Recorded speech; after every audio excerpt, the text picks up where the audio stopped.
우리 주 예수 그리스도의 이름으로 기도하옵나이다. 아멘. 오늘 시간에는 몸의 부활과 재림신앙이라는 제목으로 말씀을 살펴보기로 합니다. 예수께서 오실 때를 재림이라 이렇게 하겠죠. 왜냐하면 초림이 이미 지나갔으니까. 예수님께서 2000년 전에 베들레헴에서 마리아의 태를 빌어서 태어나신 것이 첫 번째 오심, 초림이라고 그러고요. 예수님께서 구름을 타고 승천하셨죠. 그렇죠? 그래서 그때 올라가니까 천사들이 뭐라고 그랬어요? 왜 그렇게 하늘을 쳐다보느냐? 예수 그리스도께서는 하늘로 가심을 본 그대로 다시 오시리라 이렇게 했기 때문에 우리에게 인류의 최대의 소망은 예수 그리스도의 재림이에요. 예수 그리스도의 재림으로 말미암아 새로운 세계가 열리잖아요. 예수 그리스도의 재림으로 말미암아 몸이 부활하는 것인데요. 이 몸은 흙으로 육신이 되는 이 육신이 아닌 영과 같은 존재이면서도 몸. 그러니까 영은 음식을 먹을 수가 있을까요? 없을까요? 영은 못 먹는 거예요, 사실. 근데 영은 못 먹는 건데, 영은 냄새를 맡는다, 그렇게 생각해서 우리나라 그렇게 향을 피우고 막 그랬잖아요. 근데 저희가 영은 먹는 게 아니고, 육신이 먹는 것인데, 먹을 수 있으면서 또한 시공간을 왔다 갔다 하려면, 영적인 몸이 필요한 거예요. 아시겠죠? 몸은 몸이나 영적인 몸이 필요한 거죠. 그래서 우리는 장차 영적인 몸을 갖게 될 텐데요. 그래서 우리가 지금 죽으면 어떻게 되느냐? 지금 죽으면 우리의 영혼은 천국으로 바로 갑니다. 지금은. 아시겠죠? 예수 그리스도께서 십자가에서 죽으시고 하늘로 승천하실 때에 그때 음부에 있는 모든 영혼들을 데리고 승천하셨다 이렇게 에베소서 4장에 기록이 있어요. 그래서 모두가 이제 하늘로 지금은 바로 갑니다. 그래서 영혼은 천국으로 가지만 육신은 흙으로 이렇게 돌아가는 거예요.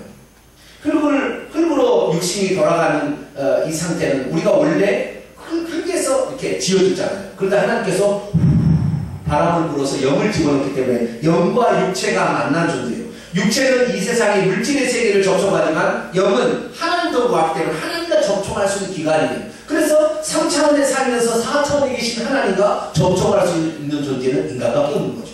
그래서 만약 우리가 죽는다고 한다면 우리의 영혼은 천국에 가지만 우리의 육신은 썩어서 물이 되어서 흙이 될 겁니다. 아시겠죠? 그러면 예수님이 재림하실 때 그때는 어떻게 되느냐? 예수님이 재림하실 때는 믿는 사람들만 따지자면 크게 두 종류의 믿는 사람이 있어요. 이미 죽어서 영원히 천국에 가 있는 사람이 한 부류가 있을 것이고 이것을 이끌어서 자는 자들이다 얘기합니다. 따라서 자는 자들 잠시 쉬고 있는 자들이 잠자는 자들이다. 죽은 것이 아니라 잠잔다 표현하는 거예요. 그래서 자는 자들이 있고 그 다음에 그때까지 예수님이 재림할 때까지 살아서 남아있는 사람이 있을 거 아니에요. 그죠? 살아서 그때까지 남을 사람이 있어요. 예수 오실 때 공중으로 착 내려오실 때 살아서 남은 이때 어떻게 될 거냐? 이때 호연히 변화되어서 이 흙으로 지어진 육신이 싹 사라지면서 영의 몸으로 확 이렇게 순식간에 바뀌어요. 그래서 주님을 만나게 될 거예요. 그러니까 예수 재림 때에 올라갈 때는 어떻게 올라가냐면 영의 몸으로 올라가는 거예요. 아시겠죠? 영의 몸으로 올라가는 거예요. 몸은 몸이나 신령한 몸이 올라가는 거예요. 아시겠죠? 지금은 영의 몸으로 올라가는 것이 아니고 지금 죽으면 어떻게 해요? 영혼만 천국에 갑니다. 아시겠죠? 그게 차이가 있는 겁니다. 그래서 죽을 때 이왕이면 우리가 영의 몸으로 올라가야지 영혼만 올라갈 것도 뭐 나쁘진 않지만 그래도 이 영적인 몸을 이렇게 얻으려면 주님이 오실 때가 가까운 거예요. 그래서 우리가 주님이 오실 때 가까웠으니까 그때까지 정성하고 있다가 가야 돼. 한 단한테 맞았다고 저기 땅속에 평도 놓고 이렇게 하다가 농땡이 피우다가 주님 언제 올지 몰랐는데 이따가 와서 이걸 오셨습니까? 막 이러면 안 돼요. 충성하고 있어야 돼. 그래서 우리가 충성하고 있어야 주님께서 우리에게 칭찬하시고 상급을 주실 때가 오는데요. 그때를 대비해서 오늘도 우리가 예배 드리는 거 이게 하나도 하나님 기뻐하세요. 왜? 천국에서는 예배하는 것이 요한계시록이 나와요. 예배하는 것이 가장 중요시해요.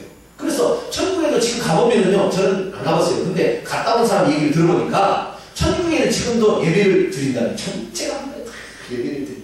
천사가 막발을 불고 찬양을 하고 이제 예배를 드리는 거예요. 그러니까 예배 드리는 것은 하나님께서 매우 기뻐하세요. 왜? 하나님께서 우리를 예배 받으시기 위해서, 찬양 받으시기 위해서 우리를 지었기 때문에 그 예배를 기뻐하시니까 이 예배도 하나님의 영광 드리는 귀한 재료가 되니까 천국에 가도 예배 많이 드리는 사람이 보석 같은 성을 물려받을 수 있어요. 예배 하나씩 두씩 빼먹으면 어때요? 반지가 다이아 반지가 있는데 군데군데 하나씩 놓는 거예요. 아시겠죠? 네? 반지가 여기 다이아 반지가 박혀 있어야 되는데 딱 20개 받쳐야 되는데 하나씩 빠지면 기분이 좋겠죠? 에이 오늘 난 저기 결혼식 가야 되니까 빨리 해야 되겠다. 에이 오늘 초상칠 해야 되니까 빨리 해야 되겠다. 그러고 빠지면 어떻게 돼요? 이거 하나씩 빠지는 거예요. 천국에 하면. 그렇게 절대 빠지지 말기 바랍니다.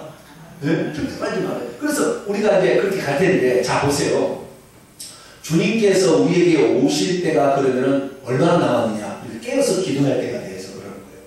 간단하게 요약하자면 주님께서 오실 때는 코앞에 있어요. 지금 코앞에. 어디 앞에 있어요? 코앞에 있어요. 코앞에. 코 보여요? 안 보여요? 코 끝에 발 봐봐요. 보여요? 안 보여요? 보여요. 코끝이 왜 안 보여요? 손가락에 대보세요. 코에다가. 자. 코 보여요? 안 보여요? 보이죠? 코앞에 있어. 안 보이신 분 있어요? 나는 코가 잘 보이는데 코앞에 이 정도로 가까이 와 있어요. 주님께서. 이게 인류의 역사가 있으면요, 인류의 역사를 하나님께서 이제 마감할 시간이 가까운 거예요. 마감 시간이 가까웠어요. 얼마나 가까우면 너무 많이 가까웠는데요. 예수님께서 언제 오실 것에 대해서 이미 구약 성경에 다니엘이라는 선지자가 있는데, 다니엘이라는 선지자는 그것을 하나님부터 계시로 받았어요. 그래서 우리가 주님이 오신다는 거에 대해서 가장 많이 알고 있는 사람이 하나가 다니엘이에요. 그 다니엘은 어떻게 되어 있느냐? 잠깐 여기 그림을 좀 보도록 하겠습니다. 넘겨봐요.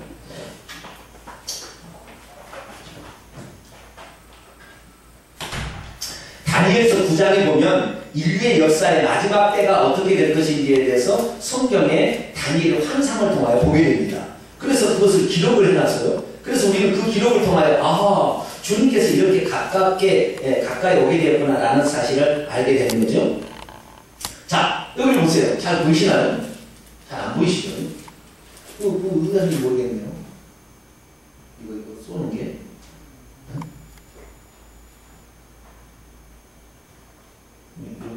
손이 좁아가지고. 저기 십자가가 있는 게 보입니다. 가운데. 그 십자가가 예수님께서 탄생하는 것을 지금 말하는 거예요. 그 탄생하신 뒤로 예수님은 33년의 공생애를 사시고 돌아가시죠. 근데 예수님께서 돌아가실 때 언제 돌아가실 것인가 다니엘이가 환상을 통해 봤어요. 근데 그 본 것을 보니까 이 예루살렘에 성을 다시 중건하는 연이 날 때부터 7일에와 62일에, 다시 말해 69일에가 지나게 되면 기름 부음 받은 자가 끊어져 죽게 될 것이다 딱 약속을 했어요. 그래서 처음에 맨 저 가에 보면은 그 7조라고 쓰여있는 그 네부칸이하고 그 다음 60조 네부칸이 있어요. 그죠? 그 7조 맨 앞에 거기에 보게 되면 그게 첫 번째 그 예수님이 그러니까 예루살렘을 다시 세우라는 예루살렘이 원래 솔로몬이 지었잖아요. 근데 이게 파괴됐어요. 그래서 다시 이것을 세운 것이 수르바벨 성전입니다. 수르바벨 성전인데요. 이 수르바벨 성전을 세웠는데 이 성전이 또 허물어집니다. 그래서 이 성전을 다시 세우라는 중건령이 날 때부터 7일에와 69일에가 지나면 이것이 지나고 나서 기름 부은 자가 끊어진다 그럴까요? 그래서 조사를 해보니까 예루살렘을 중건한 명이 445년의 명령이 내렸어요. 그리고 7일에와 62일인데요. 7일이라는 말은 7이라는 말이거든요. 그래서 곱하기 7을 해줘요. 왜냐하면 일을 7년으로 봅니다. 그래서 복잡한데 저런 7 곱하기 7은 49년. 그 다음에 7 곱하기 62는 몇 년? 454년. 네, 그렇게 계산을 해보면요, 예수님께서 483년 후에 죽으시게 되는데, 그때가 역사적으로 딱 해보니까 AD 39년입니다. AD 39년. 그럼 예수님께서 어디에 태어나셨느냐? 예수님께서 태어나신 걸 보게 되면 거기서 6년을 빼게 되니까 예수님이 실제적으로 오늘날 0년에 태어난 게 아니거든요. BC 6년에 태어났거든요. 그래서 뒤로 이렇게 추적해 보면 예수님께서 33년 반에 딱 돌아가셨어요. 정확히 돌아가십니다. 그래서 예수님께서 돌아가시고 그 다음에 돌아가신 다음에 공백기가 있어요. 공백기가 있다가 마지막 시대가 되면 한 일에 7년이라는 기간이 딱 오고 인류가 끝난다고 했어요. 7년이라는 기간이 딱 지나면 딱 끝난다고 했어요. 그 7년은 절반으로 나눕니다. 절반으로 나눠서 앞에를 전 3년 반이라고 그러고 뒤를 후 3년 반이라고 그러는데 주님께서는 언제 오시느냐? 마태복음 24장에 오니까 공중에 오시는데 환란이 지난 다음에 오신대요. 자, 마태복음 24장 한번 들어봅니다. 자, 마태복음 24장.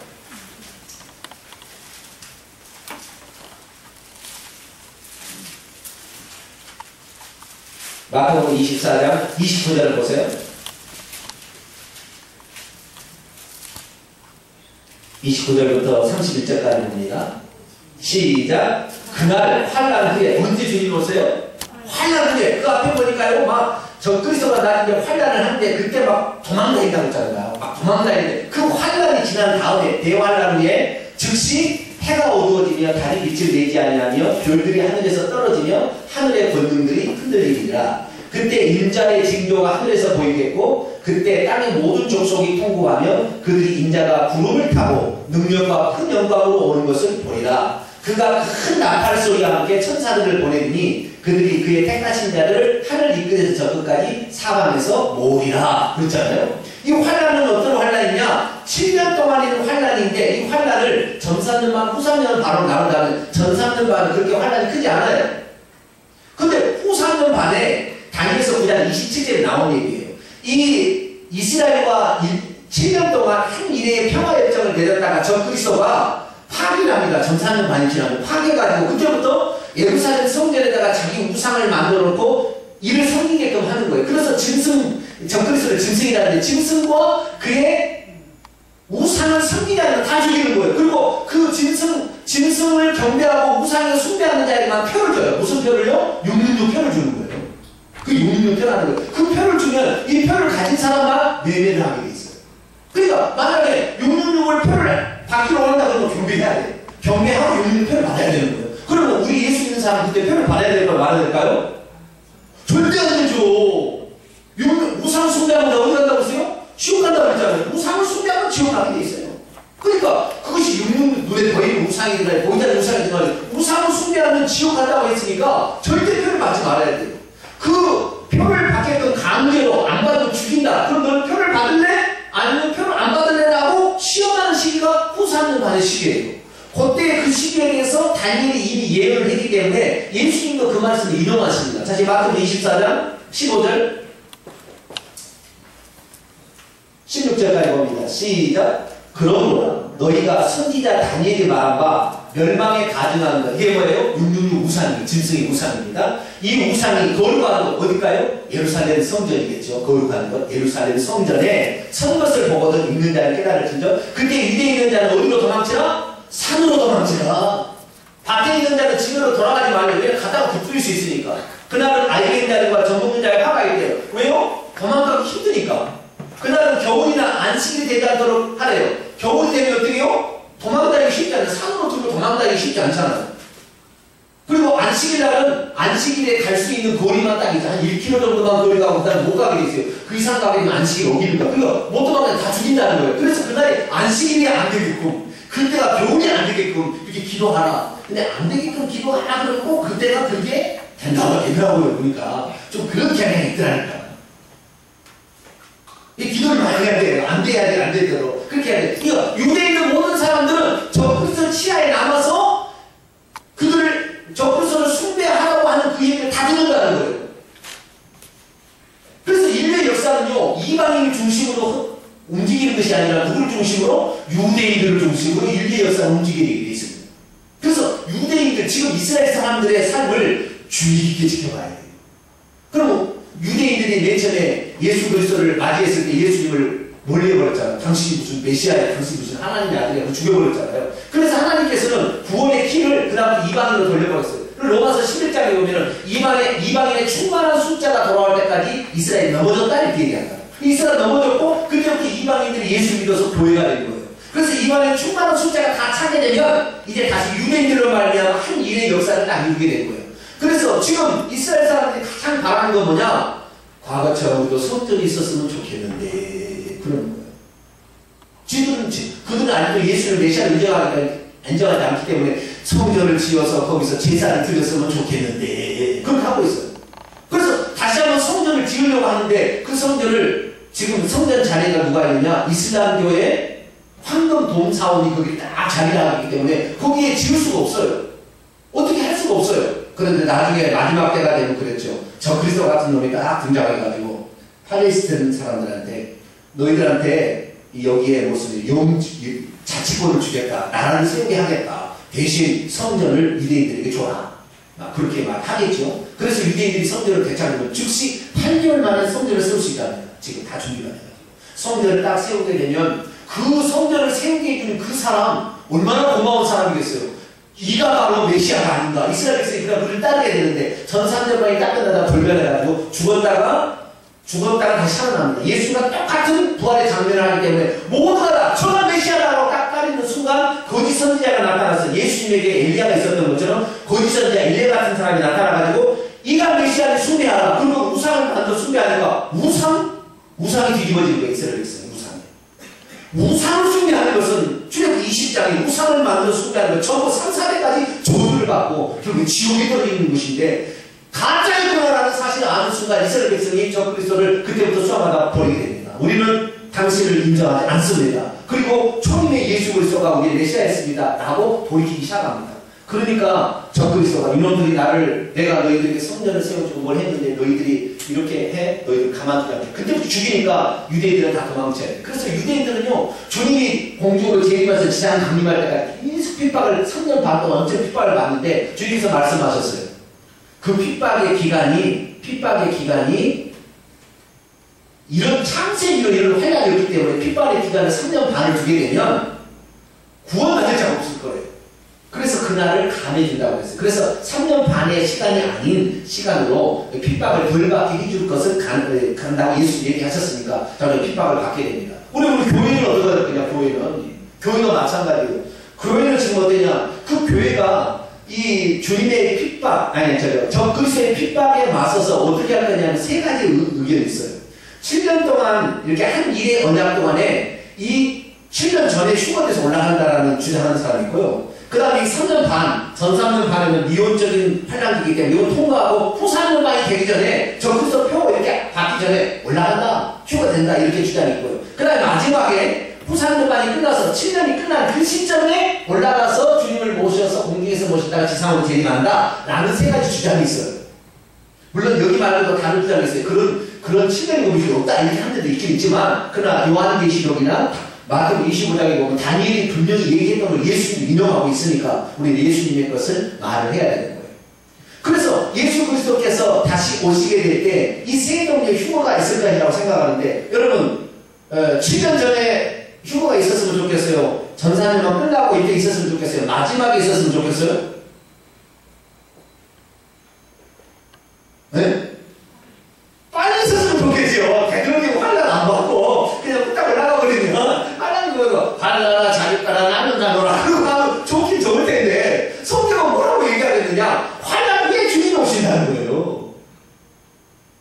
그렇기 때문에 저도 예전에 한때는 어떤 생각을 했냐면 전 3년 반은 통과하고 후 3년 반이 되기 전에 아주 적극적인 환란기가 되기 전에 휴거가 되지 않겠느냐는 생각을 했었어요. 저도 그 생각을 했어요. 그런데 제가 그 생각을 절반을 버렸어요. 절반. 왜 절반을 버렸느냐? 자, 주님이 언제 오실까 정확히 얘기해 드릴게요. 자, 요한계시록 11장. 절반을 버렸다는 얘기를 나는 이해를 할게요. 요한계시록 11장. 언제 주님이 오시느냐? 15절.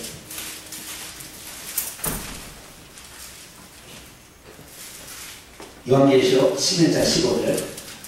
같이 한번 읽어보죠. 시작. 일곱째 천사가 나팔을 불매 하늘에서 큰 성이 나서 이르되 세상 나라가 우리 주와 그의 그리스도의 나라가 되어 그가 세세토록 왕노릇 하시리로다. 아멘. 예수님이 재림하시면 왕으로 오시는 거예요. 초림의 예수는 죽으러 오신 예수 그리스도, 성기로 오신 예수 그리스도나 나중에 오신 다스리러 오신 예수 그리스도인데 그때 누구 마지막이에요. 일곱째 천사가 나팔을 불어요. 요한계시록을 보면 나팔이 7번 울려버리는데 마지막 나팔이 무슨 나팔이냐면은 7번째 나팔이에요. 이게 7번째 나팔이 천사가 빵빵빵빵빵빵빵빵빵 이렇게는 안 하겠죠? 이런 식으로 할 거야. 이 사람은 그렇게 보니까. 자, 나팔 소리가 딱 나게 되면 7번째 나팔 소리와 함께 우리 주님이 오셔서 이 세상 나라를 접수해서 천년왕국에 들어가고 천년왕국 끝난 다음에 영세의 세계에 들어가는 거예요. 그래서 예수님은 7번째 나팔 소리와 함께 와요. 그러면 그 7번째 나팔 소리가 뭐냐? 자, 고린도전서 15장을 들어봐요. 고린도전서 15장. 오늘 읽었던 말씀이요. 낮에 51절, 52절. 고린도전서 15장 51절, 52절. 봅니다. 또 시작. 보라, 내가 너희에게 비밀을 말하니 우리가 다 잠잘 것이 아니오 마지막 나팔에 순식간에 호연이 다 변하게 되니. 여기는 무슨 나팔 소리예요? 마지막 나팔이잖아요. 근데 요한계시록에 보니까 나팔이 몇 가지가 있어? 7개가 있는데 그 중에 마지막 나팔이 뭐예요? 7번째 나팔이에요. 아시겠죠? 그 7번째 나팔이 울려 퍼질 때, 그리고 아까 마태복음 25장에 읽어보니까 25장 31절에는 큰 나팔 소리와 함께, 그게 아니라 제일 큰가 봐요. 그 나팔 소리가. 큰 나팔 소리와 함께. 대사님께서 4장 16절에 가면 하나님의 나팔로 친히 하늘로 도착하는 하나님께서 분리하는 그 나팔. 그 나팔이 바로 마지막 나팔인데 그 마지막 나팔 때 주님이 오신대요. 주님이 오신다는 거예요. 공중으로 오시는데 그때 누구를 데리고 오시느냐? 이미 예수 안에서 죽은 자들 있죠. 영혼만 가있는 천국에 있는 자들을 데리고 오시는 거예요. 데리고 오시고 그 다음에 우리 세상에 남아서 예수 그리스도를 믿고 있는 사람을 호련히 바꾸는데 그때 데리고 올 때 이미 그들은 뭐예요? 몸에 영의 몸을 입고 데리고 오고 우리도 살아있는 사람도 그때까지 살아있다고 한다면 그때 호련히 순식간에 받게 돼서 영의 몸을 착 입고 영의 몸 음식도 먹을 수도 있어요. 물도 마실 수도 있지만 그러나 시공을 초월할 수가 있는 거예요. 아주 신비한 몸이에요. 네. 이 몸으로 호련히 싹 변화돼서 공중에서 주님을 영접했다가 그 다음에 이 세상의 마지막 전쟁이 아마게돈 전쟁인데 나중에 다 설명할게요. 지금 안 되고요. 아마게돈 전쟁에서 적그리스도 세력을 싹 처단하고 이 땅에 천년왕국을 이루시는 것이 바로 예수님의 재림입니다. 그래서 예수님은 마지막 나팔 소리가 온다고 했는데 그 마지막 나팔이 어떻게 되느냐? 요한계시록 읽어보게 되면 7인이 나오고 7나팔이 나오고 7배집이 나와요. 7인이라는 것은 하나님의 비밀의 봉인이 두루마리처럼 딱 이렇게 봉인되어 있는데 그것을 딱 뜯어서 열어보니까 두루마리 열어보니까 거기에 말세에 어떤 일이 될 것인가가 싹 기록되어 있는 것을 사도 요한이 봐요. 그래가지고 일을 탁탁 떼는 거예요. 그래서 마지막 7번째 일을 떼니까 7일은 뭘로 구성되어 있냐면 7가지 나팔로 구성되어 있어요. 나팔로. 7개 나팔로. 그래서 첫 번째, 두 번째, 세 번째, 네 번째, 7번째 나팔이 딱 있는데 이 마지막 나팔 소리가 함께 마지막 나팔에서 7번째 나팔과 함께 주님이 오신다 약속했기 때문에 7번째 나팔이 울려 퍼지고 오시는데 7번째 나팔은 또 보니까 7번째 나팔은 7대접이 쏟아지는 것과 그러니까 7나팔이 울려 퍼진 다음에 7대접이 쏟아져요. 7대접은 하나님의 진노의 대접인데요. 이것은 적그리스도를 따르는 모든 사람들, 그 짐승을 따르는 사람의 그 세상 나라의 진노의 대접이 쏟아져서 생명체가 싹 죽습니다. 거의 다 죽어가요. 거의 다 죽어가요. 죽어가는 일인데 그런 일이 벌어지게 되는 거예요. 그래서 우리가 그럼 언제 그러면 주님이 오실 거냐? 7번째 나팔에 오는데 7번째 나팔을 그럼 들을 수 있느냐? 어떤 사람은 듣는다고 얘기를 하잖아요. 네? 이 육신에 가지고 들을 수 있을까요? 없을까요? 못 들어요. 그럼 5번째를 들었어? 못 들었잖아요. 그렇잖아요. 그러니까 우리 어떤 사람은 그 나팔을 육신의 눈으로 듣는다고 그래서 나팔 소리 난다고 어떤 사람은 1990년 10월 28일 주님을 나팔 소리 난다고 어떤 사람이 술 먹고 와서 나팔을 불었대. 그래서 와 주님 오신다 그랬대. 육신의 귀로 들을 수 있는 나팔 소리가 아니에요. 아시겠죠? 하나님께서 하시는 거니까. 아시겠죠? 그래서 마지막 나팔 소리가 울리 퍼지면 주님이 오는데 그러면 그 마지막 나팔이 환란으로 따진다면 어떤 환란이냐? 아까 환란은 제가 7년이라고 얘기했었죠. 그죠? 마지막 한 일에 마지막 한 주가 있는데 전 3년반이고 후 3년반이 있어요. 전 3년반은 이론적 환란기고 후 3년반은 아주 극한 환란기입니다. 극한 환란기는 표 안 받으면 싹 죽는 거예요. 근데 경비하고 표 안 받으면 싹 죽는 시간이에요. 여러분 표를 절대 받으면 안 됩니다. 아시겠죠? 그때 적그리스도가 등장해서 표를 받아야만 예배를 할 수 있다라고 하는 순간에 절대 받으면 안 되는 거예요. 그것은. 아시겠죠? 그때 육륜표를 받으면 안 돼요. 지금은 베리치 육륜이다. 다 사탄의 작전이고 거짓말입니다. 지금 베리치 육륜이 아니고 왜 짐승이 안 나타났는데 지금 환란기가 아닌데 이스라엘가 평화협정이 안 되는데 무슨 지금 베리치 육륜이야. 그건 다 적그리스도가 우리를 두려움을 줘가지고 다 조작해서 떨어뜨리게 하는 거야. 이게 아니라고요. 진짜 그럴 날이 온다는 거예요. 진짜 그럴 날. 그래서 진짜 그럴 날이 올 때까지 우리는 어떠냐? 지금부터 우리는 그랬어요. 그 환란, 아까 환란은 7년 환란이라는 게 있는데 이 환란의 기간에 7번째 나팔이 그 환란의 7년 끝날 때 부러지는지 후 3년 반에 부러질지 언제인지를 잘 몰라요. 성경이 정확히 안 나와 있어요. 그래서 우리는 어떤 각오로 신앙생활을 하냐면 우리는 환란을 통과할 각오로 생각해야 돼요. 이렇게 믿음 생활해야 돼요. 사탄이 어떻게 미혹하냐면요. 환란을 받기 전에 올라간다 그러잖아요. 그러니까 전부 환란하고 자기가 상관없는 것처럼 이렇게 생활하다가 나중에 진짜 환란을 딱 가지면 어떻게 될 거예요? 다 부인하는 거예요. 그 순간에. 왜? 그런 준비를 안 했으니까. 제가 이렇게 여러분이 얘기한 건 뭐냐? 여러분들이 그 환란이 닥쳐도 절대 그 환란 가운데서 주님을 부인하지 아니라고 내 가슴을 열어봐라. 내 가슴 속에는 예수밖에 찾을 수 없을 것이다. 그렇게 말하고 준비해야 되지 않겠어요? 아이고 살려주세요. 살려주세요. 이렇게 준비할래? 구차하게?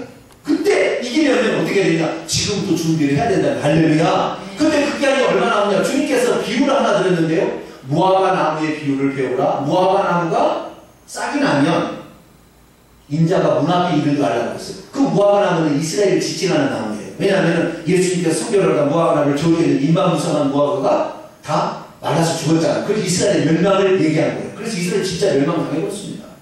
그런데 그 죽었다는 그 이스라엘이 다시 싹이 난 거였냐? 이스라엘의 독립을 가리키는 거예요. 그래서 1945년 5월 14일 날 이스라엘이 독립했습니다. 근데 주님께서 말하는 말, 이 세대가